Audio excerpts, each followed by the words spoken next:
Empieza nomás. Lo que me salté el tiempo, yo no voy a enviar los tiempos, lo que me salté fue la parte de apoptosis y necrosis.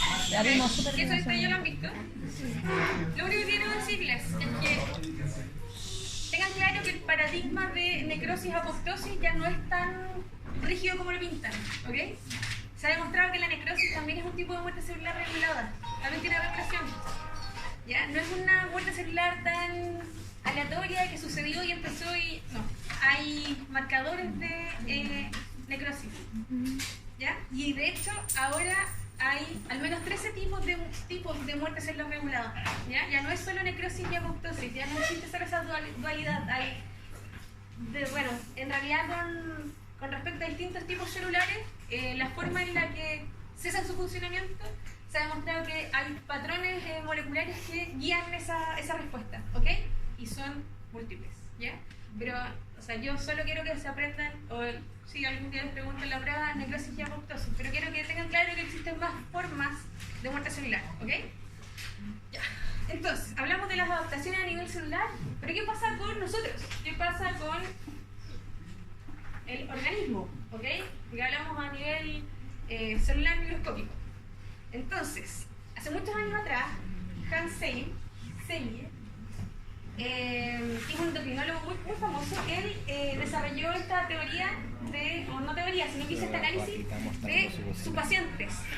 Sus pacientes cuando estaban hospitalizados, él notaba que todos disminuían de peso, cesaba su apetito o disminuía su apetito, tenían una expresión facial característica, ¿ya? Según la patología que estuvieran afectándolo.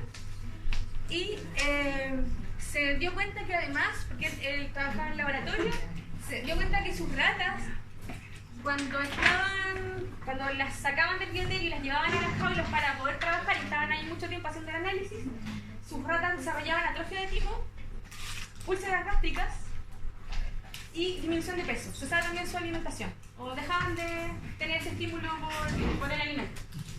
Y de esa forma, este endocrinólogo desarrolló la teoría del síndrome general de adaptación, ¿ya? Que consiste en que cuando uno se enfrenta a un estímulo estresante, tenemos nuestro nivel de resistencia normal, cuando nuestra homeostasis, nuestro cuerpo ante un factor estresante va a desarrollar una respuesta de alarma inicialmente, ¿ok?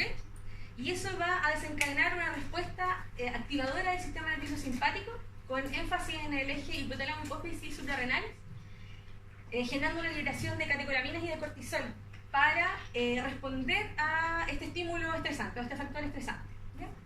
Se va a generar una etapa de resistencia donde la célula o el organismo en el fondo lo está dando todo para tratar de resistir este estímulo, pero si el estímulo persiste en el fondo con niveles de cortisol elevado, con niveles de otras hormonas y moléculas que ya vamos a conversar a continuación, persiste elevado y porque finalmente es un mecanismo compensatorio, entonces cuando el cuerpo ya no puede mantener esa compensación, va a entrar en la fase de agotamiento, ¿ok? Que es cuando empieza el daño en el tejido, ¿ya? Esta reacción de síndrome de adaptación, hola tía Luisa, va a depender de ciertos factores, principalmente del huésped o de la persona del ente que sufre este estímulo, porque tiene mucho que ver con la capacidad, con los recursos que tenga la persona. Si es un adulto mayor, a lo mejor no va a tener tantos recursos para adaptarse como lo tendría uno de ustedes, ¿ya?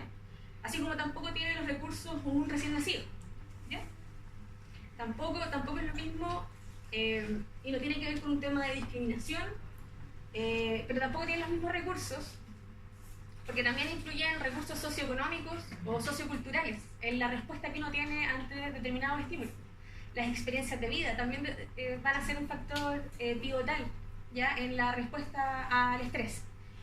Entonces, cuando tenemos múltiples o tenemos un estresor ambiental o una variación a nuestro equilibrio habitual, y el cerebro o nosotros en realidad lo percibimos como estrés, van a ser las diferencias individuales las que van a marcar la respuesta que vamos a tener ante ese estímulo, ¿okay? Hay gente que ante el mismo estímulo llora, hay otros que ríen, Así hay otros que cuando es necesario defenderse pelean y otros salen corriendo. Esa respuesta fisiológica ante esta variación o esta pérdida de la homeostasis se llama alostasis, ¿ok? Y tienen que ver con los cambios que se dan a nivel neuroendocrino, inmune, y que van a abarcar en el fondo a esta alteración de la homeostasis. Cuando esta carga persiste, persiste en el fondo y no cesa este estímulo, o la respuesta tampoco, en verdad, cuando no cesa la respuesta, se denomina carga alostática, ¿ya? Entonces, es lo mismo del otro, solo que está más bonito. Entonces, la respuesta fisiológica al estrés es un mecanismo fisiológico que nos va a permitir aumentar la sobrevida. En el fondo esto es un mecanismo que viene desde que el hombre era primitivo, desde el hombre primitivo, y que se ha perpetuado porque ha sido beneficioso para la especie. Entonces, esta respuesta fisiológica al estrés está hecha para ser una respuesta aguda. Eso quiere decir que va a durar solo el tiempo que dure el estímulo. Y cuando se hace el estímulo se vuelven los niveles basales del funcionamiento habitual o de la fisiología. Y en esta vía se integran vías neurosensitivas y también algunos mediadores circulantes. ¿Y qué es lo que van a potenciar o qué es lo que van a tratar de hacer? Primero mantenernos vivos, pero a través de utilización o liberación de molécula energética que nos permita establecer ciertos patrones de comportamiento, aumento de la concentración, a través de, entre ellos aumento del flujo sanguíneo. Va a haber una modulación inmune y esto tiene que ver también con las moléculas o con las hormonas que se liberan durante este proceso de estrés. Va a haber una inhibición de la función reproductora porque, como ya les había explicado antes, el organismo siempre va a ahorrar. Si no es necesario, no se va a producir. Y es esa una de las causas de amenorrea secundaria. ¿Por qué las mujeres en edad fértil, aparte del embarazo, por qué tienen alteraciones o trastornos menstruales? El estrés es una de las razones. Y la disminución del apetito. Aunque hay gente que, ustedes saben que le ocurre lo contrario. Pero eso por eso tiene que ver con esas individualidades de cada uno, ya con las características individuales. Entonces, doctora, ¿con modulación inmune se refería a algo como negativo, como algo que bajara la respuesta inmune? Claro, lo que pasa es que cuando se mantienen estimuladas ciertas hormonas durante mucho tiempo, se apaga la respuesta inmune. Pero eso ya es un mecanismo bastante, pero sí, también se da. Ya, entonces, ante el estrés, vamos a tener dos ejes de activación. Chiquilla, ¿alguna duda? Es que me desconcentré. No escuché mecanismo más que. Mecanismo inmune. En el ángulo. Sí. Ya, entonces, tenemos dos ejes de respuesta ante un estímulo estresante. Uno es la activación del sistema simpático, con estímulo de la médula adrenal y del locus cerúleo, que es un sector del tronco encefálico, creo que lo saben, que ante estímulo del sistema nervioso simpático liberan la adrenalina en el sistema nervioso central. Y eso nos va a, en el contexto de también la secreción de adrenalina, nos va a ayudar a desarrollar una respuesta de lucha o huida. Ya vamos a ver más adelante en qué consiste ese concepto. ¿Qué cambios fisiológicos, qué cambios físicos se van a presentar? Lo que hablábamos anteriormente. Aumenta el estado de alerta, hay midriasis, ¿ya? Hay hiperventilación, uno cuando está agitado en general empieza a respirar más rápido cuando uno está nervioso. También hay aumento del gasto cardíaco para mantener todo este proceso. Y también hay vasoconstricción periférica. ¿No la pasada cuando se pone nervioso se le ponen las manos frías? ¿O se le enfrían los pies? O cuando, no sé, pasan por algún momento desagradable, también puede suceder eso. O cuando... Sí, en general es eso. Esa sería la parte de la respuesta de lucha o huida, y eso está activado por el sistema simpático. Y con respecto al eje hipotálamo pituitario adrenal, hay un estímulo para la liberación de hormona liberadora de corticotropina, que va a actuar a nivel de la hipófisis, potenciado en parte por la vasopresina también, como